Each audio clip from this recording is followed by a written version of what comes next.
Welcome back to Pare and Pare. Pare, alam mo merong bagong panukala na makakatulong sa problema ng mga pasahero sa jeep. Uy, napanood ko yun sa 24 oras, talaga? yung tungkol sa price rollback. Ay, hindi yan. Ha?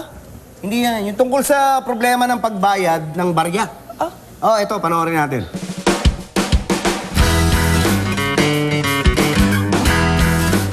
Tayo po ay narito ngayon sa Timog para alamin, pagdating sa pamasahe at barya, ano nga ba ang tinitibok ng pulso ng masa? Tuwing magbabayad ng pamasahe sa jeep, sawa na ba kayo sa mga ganitong problema?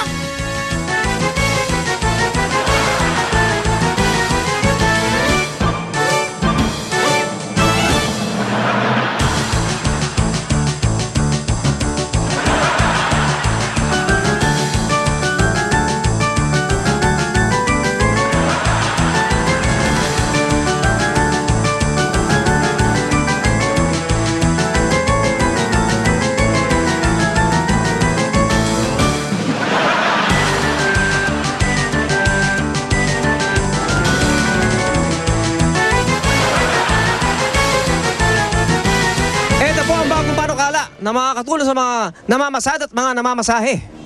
Para wala ang suklian, maglalabas po tayo ng bagong 8 pisong barya. Ang ganda!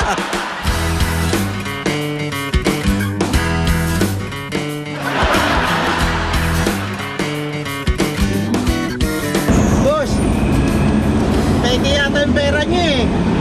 Yeah. Yan talaga ngayon, bago ngayon nabas yan, 8 na coins para hindi ka mahirapan magsukli. Yan talaga yan, original yan, totoo yan. Papayag ba ang bayan? Yan ang ating alamin dito sa Masakol! Maglalabas po tayo ng bagong barya. Oo, 8 piso. Ayos po yan, para walang suklian. So sumasangayin po kayo. Makakatulong. Siyempre, hindi ka lang magbibigay ng 10 para sa kalayan pa. Ng 20, di ba? Di mas maganda kung 8 pesos na buo na. Peke yan eh. Peke. Sino ba gumawa? Hindi, pangit. Tama lang ho yan. Para wala ng suklian. Walang suklian. Salamat po. Bago yan, ngayon lang ako nakakita ng ganitong pera. Ay ito, wala na suklian kasi 8 ang minimum eh. Eksakto na ito sa isang piraso. Kasi 8. Ano ba masasabi niyo dyan?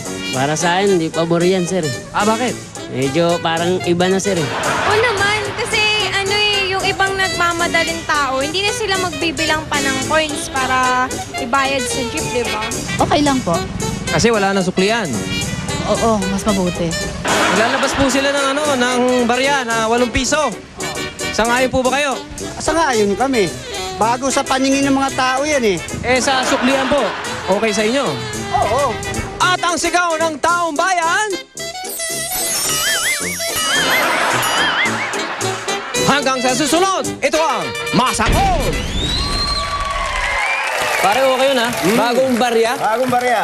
Naku, bibili na ako ng alkansya para sa anak ko. Oy, pare, hindi lang yan ang bago natin i-share sa kanila ngayong gabi.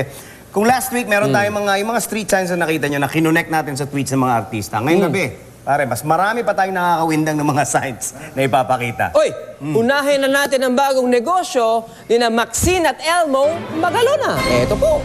Oy, Francis Maglolona. ay! Ano kaya negosyo yon? Lona! Lona. Kala ko na pautang. Francis. Oh, speaking of negosyo, alam mo na ba kung ano ang pinakamalayong negosyo sa Pilipinas, pare? Ano yon? Pinakamalayong negosyo. Ano yan? Paring... Farlor. Ganun kalayo. Malayo. Teka, bago mo marating yung lugar na yan, Oo. gutom ka na. Ay, malayo eh. Oo, syempre, kapag nagugutom ka, kailangan mo kumain. Aba, syempre. Ikaw ba, kakain sa restaurant na ito? Cream or sugar? Parang ayoko ah. Hindi, magpapamasahin na lang ako. Pagka ganyan, kesa kumain, magpapamasahin na lang ako. Saan mo yan? saan? Ito, magandang masahe yan. No sex massage. Best in Patong. Nahihirapan ako mag-react. Ha? Paano nangyari yun? No sex pero may patungan. Ay, kasi hindi. Yung massage parlor kasi na yan, ano yan eh, located yan doon sa isang village na ang pangalan Patong. Kaya the best in Patong yan. Ang cute, no? Di ba? O, pag may nagtanong, taga saan ka? Tagapatong. Ganun. Pare. Yeah, yan ang ano. Alam mo ba yung mga manginginom dyan sa kanto? Oh. Nagbalik eskwela. Balik na? Oo. Eskwela. At lahat sila, yung goal nila, maging valedictorian. Eskwelahan yan. Ayun eh. Pare to, Oh. last na to Oh. Naalala mo ba yung laban ni Manny Pacquiao? Tsaka ni Joshua Clottey? Ay, oo. Yung nakaganon. Last year yan, last Oo, year. Joshua Clottey, oo. Oh. Alam mo ba, may isang live viewing na inirereklamo daw ng mga manonood. Uso yan yung mga maraming nanonood, di ba? Di ba nanalo naman si Manny doon sa laban na yun? Ba't nireklamo? Oo nga, eto. Alamin na natin kung bakit. Eto na yun eh. Watch via pay-per-view. Kaya naman pala, papel lang pala pinapanood nila. Yun eh. Ay, init talaga ulo ng mga viewers. Exactly. Pero sure ako, never iinit ang inyong ulo sa pagbabalik na. Pare.